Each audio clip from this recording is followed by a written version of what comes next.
All right, man, I'm lending tips. I don't know where the F this guy's going, but this is beautiful lending tips again.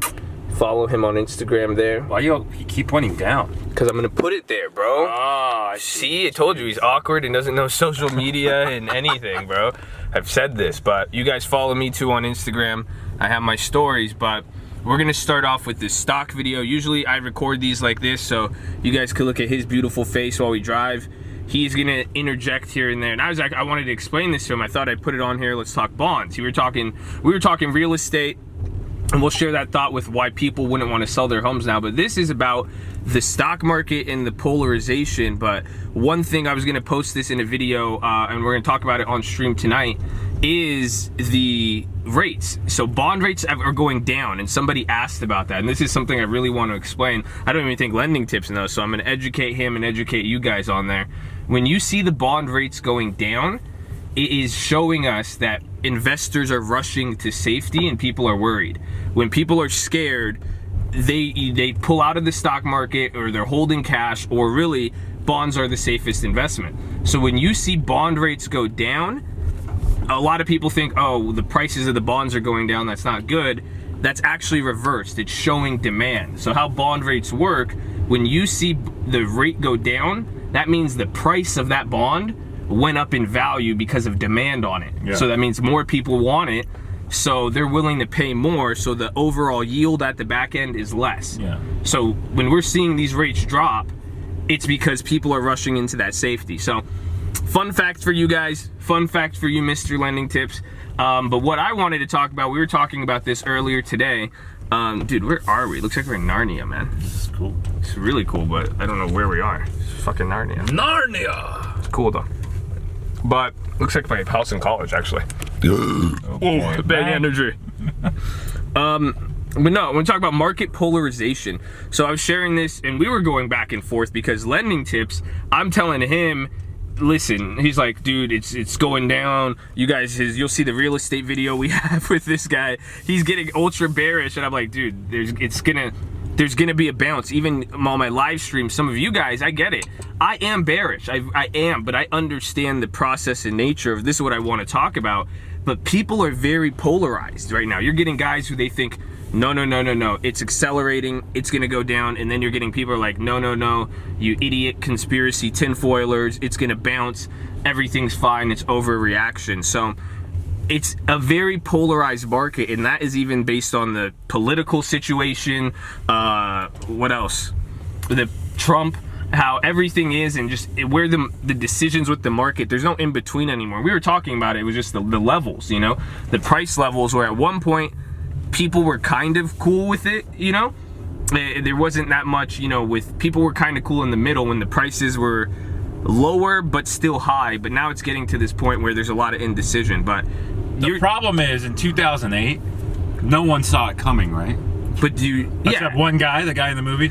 No, but I think 08, it was actually, you know, we could say we didn't see it coming, but so now everyone, there's lots of information out there, and people know a lot more. There's a lot more, yeah. And so there's even high frequency traders that weren't around. Ah, yes, that's a great, I was explaining that. Yeah, so the point is, there's a lot of information, so people anticipate it now, rather than wake up the next morning and all their money's gone. So do you think people are going with all the information out there and making an assessment, or are they still... Dude, it's an amazing point you brought up, because that is... You guys hear that? That's the first time. Yes, because that's the same reason why... Looking for his virginity. Oh my God. Dude, that's messed up, bro. Why are you always so offensive, bro? Sorry, I apologize. But that is the whole point. We have more information than before, so the markets are more sensitive. People now are responding to stuff way faster and way harder. So this sell-off, and it could change really quickly. That's why I'm saying we're gonna get it before we see. I do agree, the yield curve, I believe in the yield curve like it's Jesus. When that thing gives me my indicator, I know it's gonna happen. And you know, I haven't shared that with my YouTube people. I will you know, when the time is right, once the cult is really ready to take over. But cult, you know, it's gonna be there when that happens. Then I know it's gonna happen 2020, but in the 2019, 2020, but in the meantime, there is gonna be some level of bounce, but that's it. Like, scream, bro. Come on, Elon. This beautiful tree. But that's where I'm saying the market before it comes down, and that's where people are not accepting. People think it's just going to come straight down from here, or they think it's also going to just go straight up. Comparing it to it's polarized. 2008. Yeah, that's irrational to say it's going to take at least a year and a half to develop. There's going to be ups and downs in between, but you are seeing investors polarize, and that is what you're saying. It's a mix of. But we've seen the last 4 months a drop in 4,000 points. 20% bear market. It's huge. Great. It's exactly. But again, investors are responding, but the amount of data and the numbers, like you're saying, the economic data, it's not like 2008. We are seeing some slowdowns in certain areas and in certain places, but investors can react and change their mood and sentiment very quickly. But that's what I'm saying too. I think you never heard of a crash. No story ever happens. It's like, even go watch Mr. Robot, the plot of any movie. This is just real life and even fictional. If something was gonna fail, it shows its first crack. So we're seeing the first crack now, finally. We're breaking below these levels, the market goes down, you see the crack. It doesn't, and this is where people get polarized. You're like, okay, the crack, it's a glass floor, it's gonna break. Or some people say that's not a crack, that's, it's a minor headwind. But there's gonna be a minor recovery, or there's gonna be an attempt to fix it. Everything politically, and then from that attempt, it's a cool view, by the government. So you think the federal? We just had the Fed chair. What was his name? Steve Munchkin. That's not the Fed. My guy. What's his name? That's the Treasury guy. Yes. Why was he calling banks?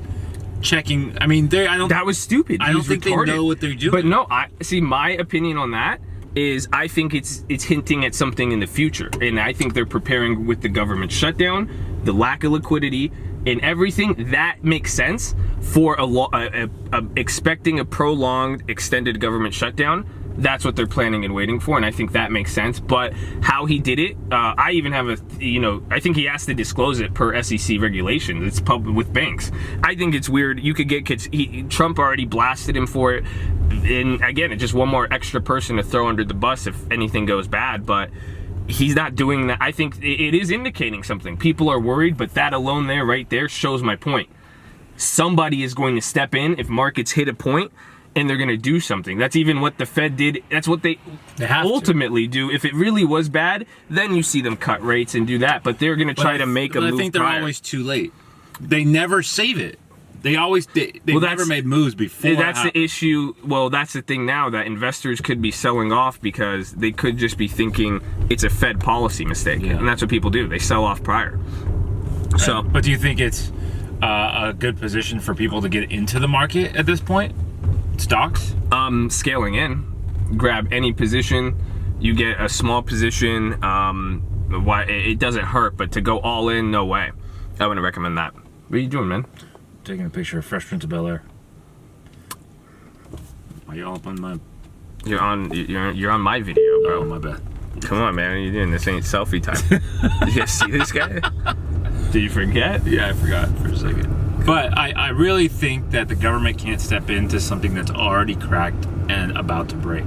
They can put pieces together, but I don't think they're in a position to save something if it's already broken. Well, what I'm saying is nothing's broke yet. But the minute something breaks, let people react. Somebody is going to come in, and it's either going to be a real reaction to the actually getting saved, or it's just going to be a temporary band-aid. And then that happened every 2001, 2008, 1980, everything. That just happened.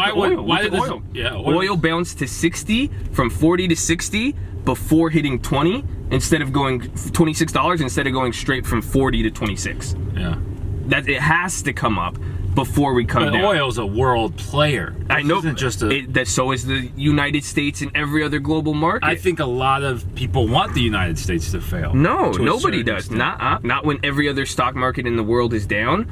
You either put your money into cash or the U.S. markets. But now cash and inflation and rates and global currency suck. Even Bitcoin's trash. Well, you want the U.S.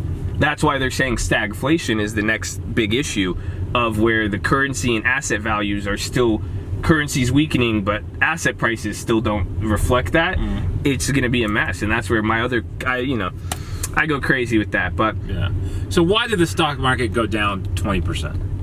It's no one. I mean, no one can. I could pinpoint one thing. The pinpoint, it goes back to 2015 with China, but everything is pulled. And this is what I'm saying. This is the whole issue, the polarization, where people are gonna go from hi, they're like hi, Arab people filming in a Tesla. You guys bought something here?